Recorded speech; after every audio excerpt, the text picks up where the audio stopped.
The modern world is bad. It is inhumane, unfair, and unjust. This is the world of money. It is not for the people. It is for those who produce money, for bankers and financiers. And ordinary people just serve them as attendants. They sweep their palaces. What lies behind the social welfare? Labor. But why does the banker live in 100 and 1,000 times better than worker, than peasant? Why does wildcatter live better? All of them. Do they work harder? It's nonsense. It's ridiculous to say. They do not even produce anything. No material values. But why? Don't you know? Moreover, perhaps you wonder with all sincerity now, reading all of this. Well, banker and worker, simple hard worker like me or my neighbor Johnny? It cannot be compared. Banker is a bank, money, relations, and contacts. But who are we together with Johnny? Nobody. Naturally, the banker lives better than we do. But there is nothing natural here.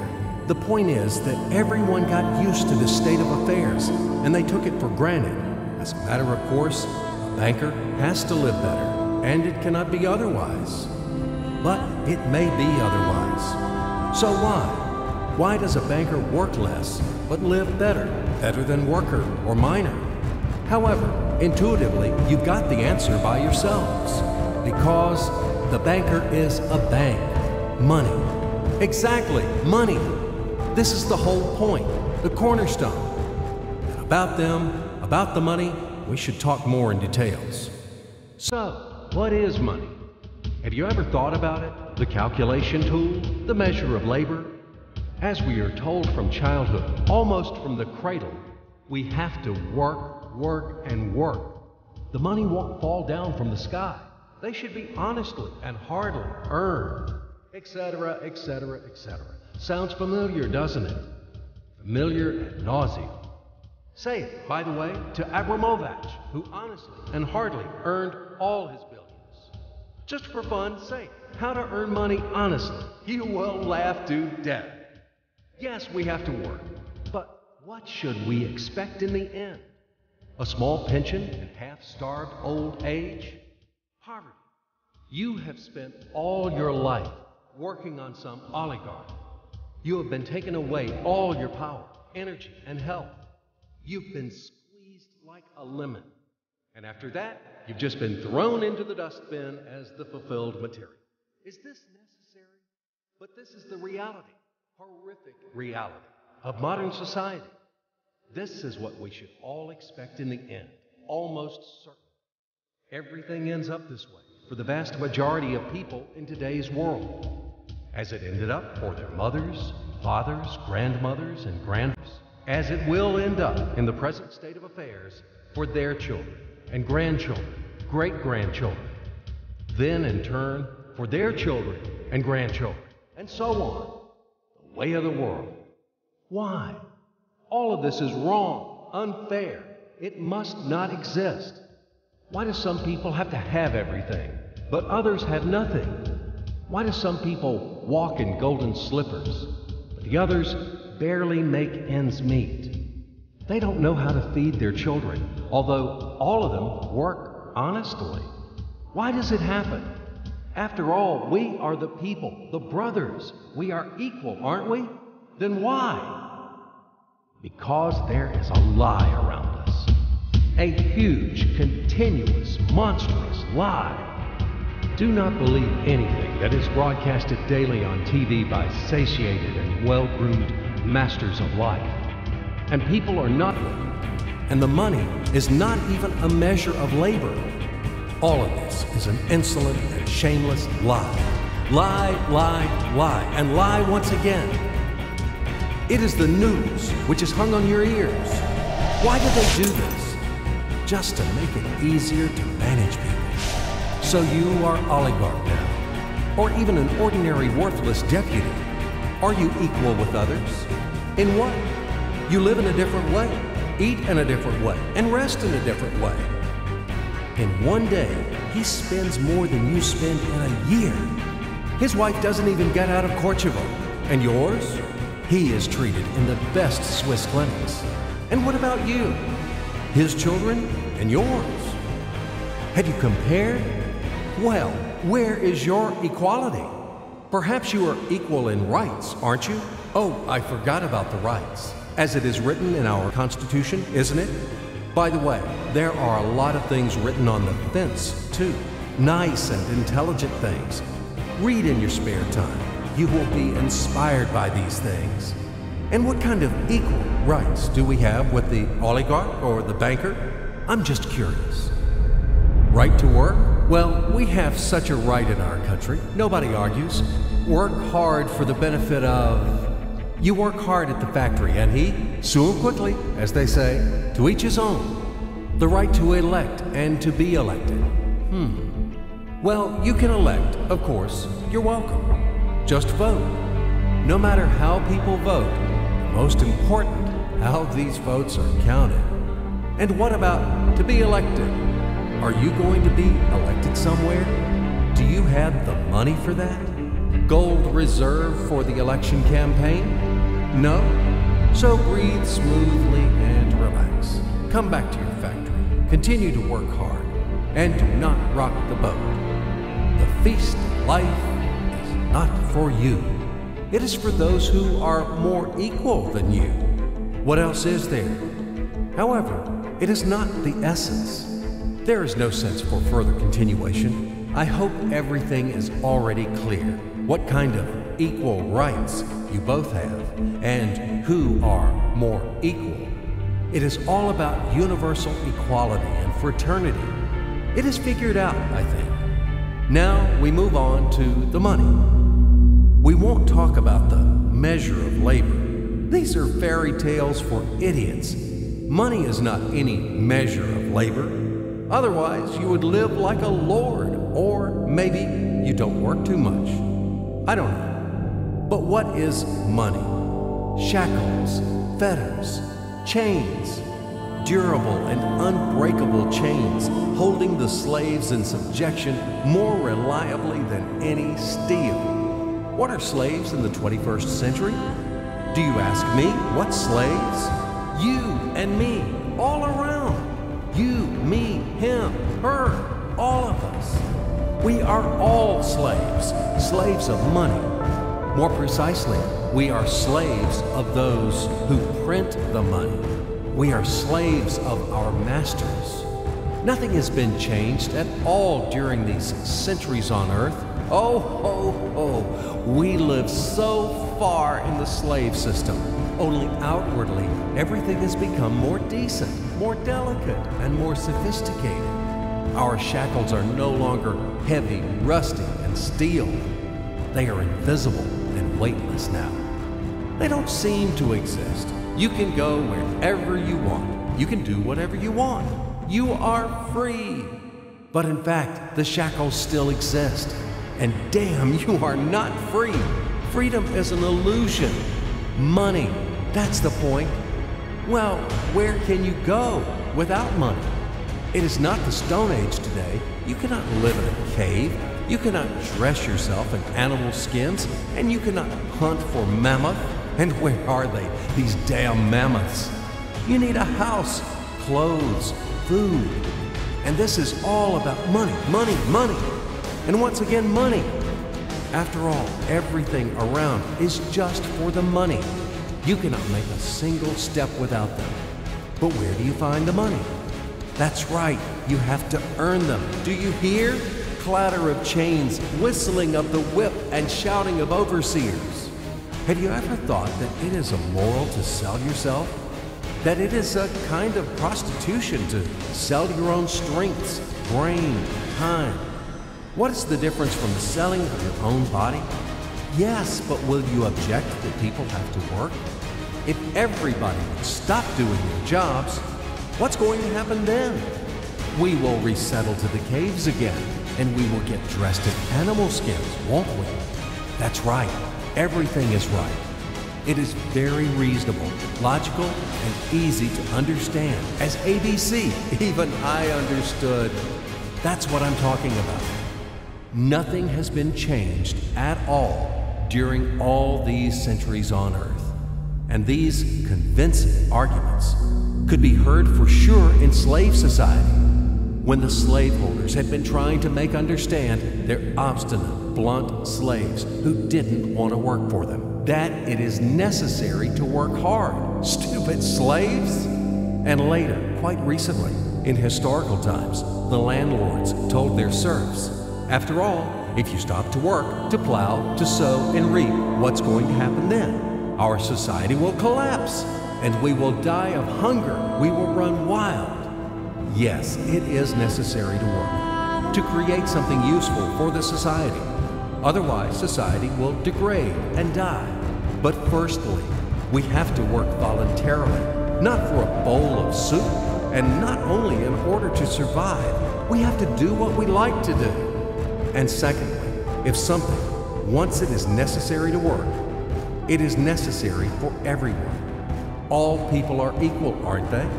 So let everybody work. The situation when some people earn money in a mine, at the factory with salty sweat and bloody calluses, while others simply print them, sitting back and sipping expensive whiskey or brandy, is abnormal.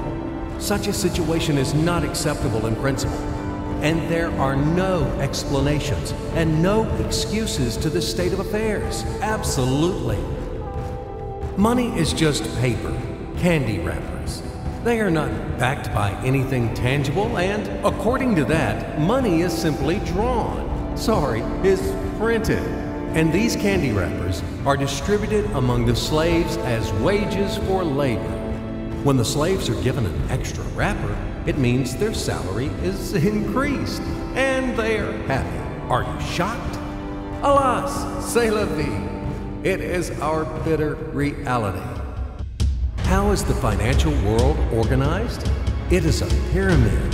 The Fed, U.S. Federal Reserve System, is at the top. The Fed prints dollars. How much? As much as it wants. Of course, Fed adheres to some of its own internal rules and regulations.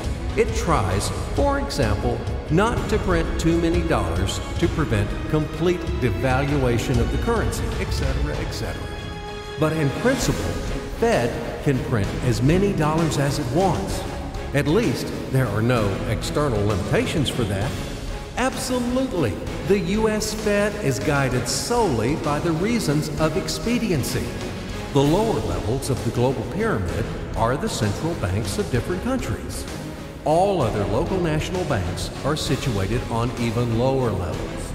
Of course, all of this is slightly simplified, but in general, everything corresponds to reality and reflects overall picture.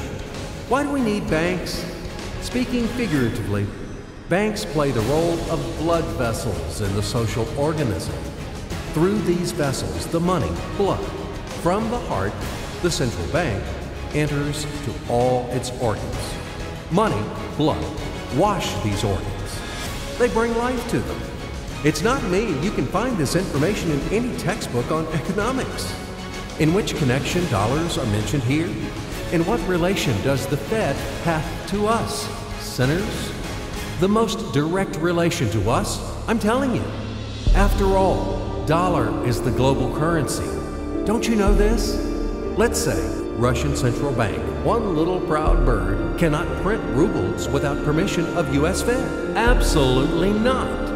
As soon as Russia supplies oil and gas to the USA for $1 billion, it is a wagon of colored pieces of paper with pictures of great American presidents. Then, Russian Central Bank will be allowed to print rubles in the amount of $1 billion with a clear conscience. This is the only way.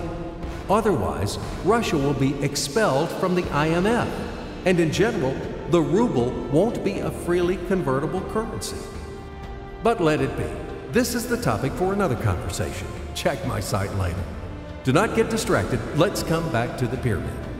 Well, okay, the blood vessels wash. All of this, of course, is wonderful. But the main question is, why does the banker live better than worker? We still have no answer. So what that he has blood vessel? Shall we give him cash bonus for that or vouchers for enhanced diet? I, for example, build houses or bake bread. It is also very important. Does he work harder than me? No. Then why does he live better? And one small question in addition. I've been working and working like a damned for public benefit from morning to night. But anyway, I can't pay off the loans. And all of my friends are in the same situation. Is this normal? It is obviously wrong and unfair. This is eternal credit bondage. But whom do I owe the money to? I owe money to banks, to these blood vessels, washing all and everything. Fuck them all. I don't need this fucking washing. In short, they make fools of us. That's all. As usual, bankers take advantage of the fact that we, simple hard workers, don't have time to figure out all these tricky schemes. We have to feed our families. That's why they take advantage of this situation and ride on our backs, bastards. So don't tell me about blood vessels. We know these vessels. Just give me the gun and Easy, stay calm. And let's figure this out together, okay? Calmly and slowly. But I warn you that I have to strain your brains. It's not easy to unravel in a couple of minutes those things which have been tangled during the centuries by the best sophisticated minds of mankind. But we will try. At least we will show something visually, something from the life of modern banks. We will demonstrate everything on the live example, so to speak. You'll enjoy. So imagine the following quite unusual situation, and watch my hands. Let it be a Nick and Jane, and let it be a Mr. Smith, a banker of Nick and Jane. They both keep their money in his bank. That's why we use the title Mr. Smith, with respect. Nick really wants to buy, well, let's say Jane's bicycle, but he has no money. More precisely, he has money, but not enough, only $10, while Jane wants $100 for her precious bicycle. That's a problem. What should Nick do? Well, this bicycle is so desirable. He gives Jane his $10 as a deposit and asks plaintively not to sell the bike to anyone. He says that he will bring the rest of the money soon. At the same time, he runs to his bank, to the respected Mr. Smith, to get a loan for the missing $90. As ill luck, Mr. Smith has no money at this moment, but he knows perfectly about $10, which Nick gave to Jane. And where will Jane bring his money to? That's right. She will put these $10 in her lovely bank to the same Mr. Smith. Therefore, Mr. Smith asks Nick to come back tomorrow in the hope that tomorrow he will get these $10. And everything happens this way. The next day, Jane brings $10 to the bank. The bank provides Nick these $10 on credit. Nick immediately gives them to Jane. She again puts them in a bank. The bank again provides Nick these $10 on credit, etc. As long as Nick the fool will gather enough money for the bicycle. Don't you get confused yet? Be patient, I told you. These demons have been trying to confuse you during 1,000 years. These damn economists and financiers. But anyway, we will figure everything out. So what do we have in the end? Nick finally got the bike from Jane. Wow! But at the same time, Nick owes $90 to the bank, Mr. Smith, and the bank, in its turn, owes $100 to Jane.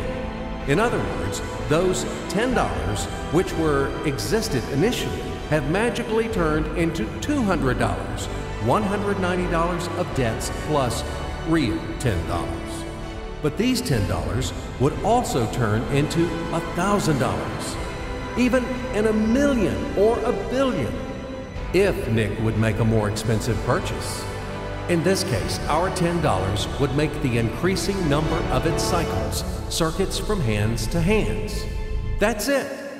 So, what happens in today's world? SOS! It appears that banks also make money out of thin air and multiply them. Not only Fed can produce money, but banks either. In short, everybody can do this, except you and me. We are not in the business at this celebration of life. I would like to print or draw some money as well. In fact, these banks multiply money without any control. And we're still wondering why the banker lives better. What are naive fools are we? Now it is clear why. The one who produces the money, of course, lives better. But this is not enough.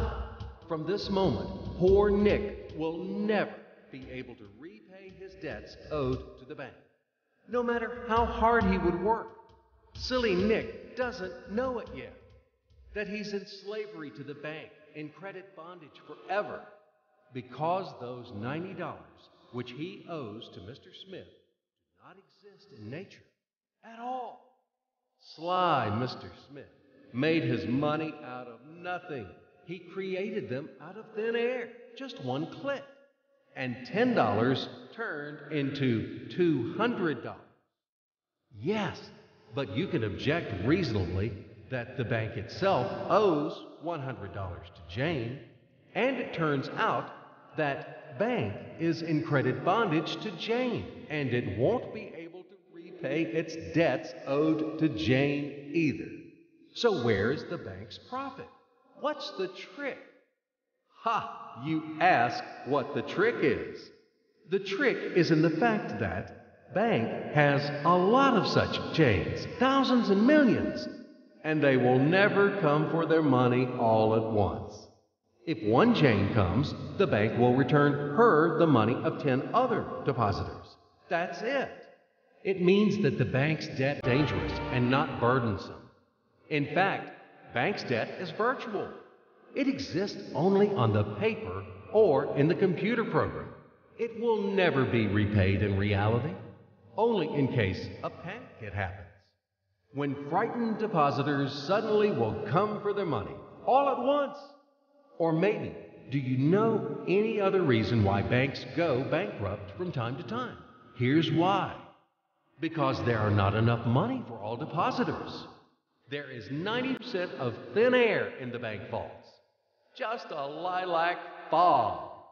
Thus, bank is okay. It blooms and smells. We don't need to worry about it. But our Nick has serious problems now. He has to repay all the debts owed to the bank, completely, with interest and penalties. You know this. He will be forced to take a new credit in order to repay the old one. Then again, the new loan, and again, and again, endlessly, until his death. There is no way out of this credit running knot. It does not exist in principle. That's it, trap slam. Now Nick is perpetual debtor of bank. He is a slave. From now on, he will work, and work for bank until he dies. But he still won't repay his debts. After his death, his children and grandchildren will work for this bank. They all are future slaves of the bank. More precisely, they are slaves of this monstrous and cannibalistic global financial system, which spawned this ruthless and inhumane mechanism which must be destroyed finally. Financial apocalypse. It can break our financial chains and can save all of us. It can finally release us from centuries of slavery. All the old will be burned completely in purifying flame of apocalypse, and the new will be established. The Federal Reserve will be burned, and the wind of change will dispel the ashes of this damned insatiable octopus, spider, enmeshed the whole world with its sticky financial nets. Banks in their current form will be razed to the ground. They do not wash anything. Do not believe this bullshit. They bring death to all living things. They suck our blood. Banks are parasites on the healthy body of the society. Mites inflated from our blood. They are voracious and insatiable leeches, clung tightly to us. What do they actually do useful? Do they give loans at their extortionate interest? Actually, why do banks charge you interest on loans? Have you ever thought about it? Usury has always been condemned and despised at all times and among all nations. And now it is the norm. An entrepreneur gets a bank loan. For what do they charge interest on? He wants to create something useful for the society, for the whole society, including the bankers. He has to be encouraged and given privileges for that, instead of stripping off 3 skins from him. But today's banks were created not for that. The interests of the society are not important for them. Banks take care only about their own financial profits and benefits. They don't care about the people. Today's banks are faithful servants of the Federal Reserve. They are greedy and avid bloodsuckers, small ghouls in the service of a giant and evil monster. Modern Earl Dracula, who plunged the whole world into financial bondage, and it sucks and sucks our blood. And it will continue to suck the blood of our children and our grandchildren if we don't stop and destroy it. Hammer an aspen stake to all the banks, and do not forget the silver bullets.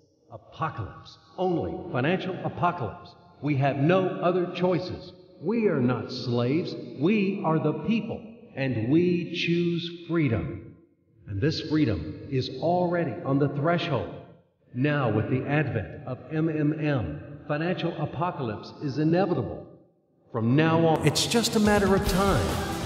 Grain has been sown, and it will sprout. It is now sprouting, right now, at this very moment, and it won't perish. What is MMM? Global Mutual Aid Society, Worldwide People's Bank, Financial Social Network. You can call it as you like. The point is not in the title.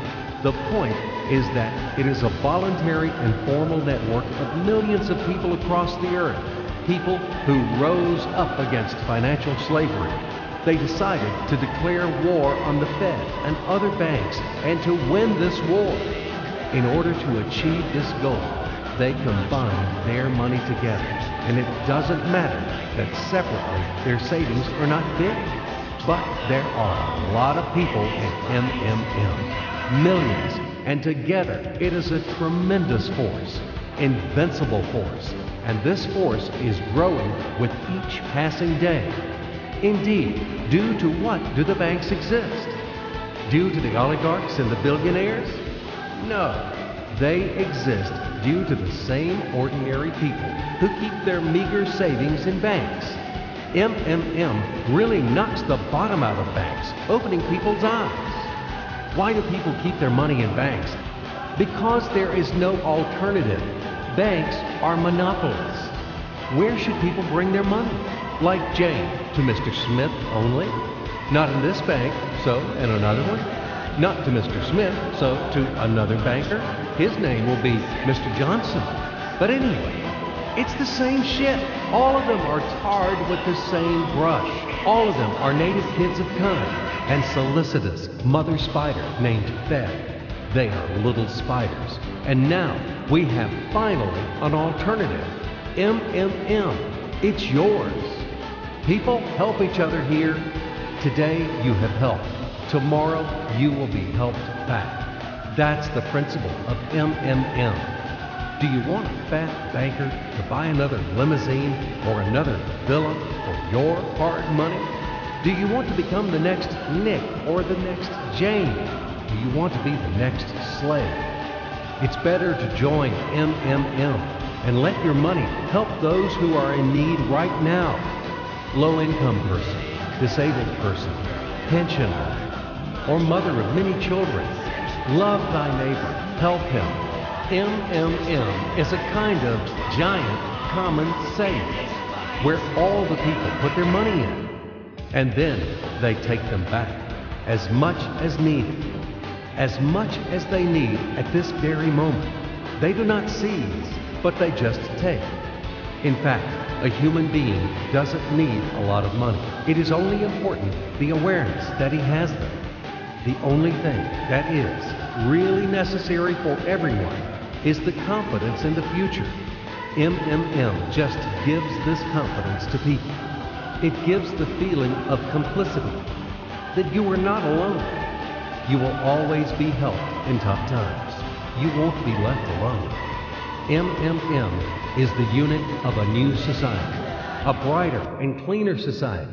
It is the unit of the new world, where the money won't exist, where everything will be different, honestly and fairly. There will be no slaves and no masters, and everyone will work for pleasure and for the benefit of society. And the good will conquer the evil, finally. Everything will be in that new world. Certainly. Welcome to System MMM. SergeyMavrode.com. We are waiting for you. We can do a lot. We change the world, and we will change it. Everything will be MMM. Financial apocalypse.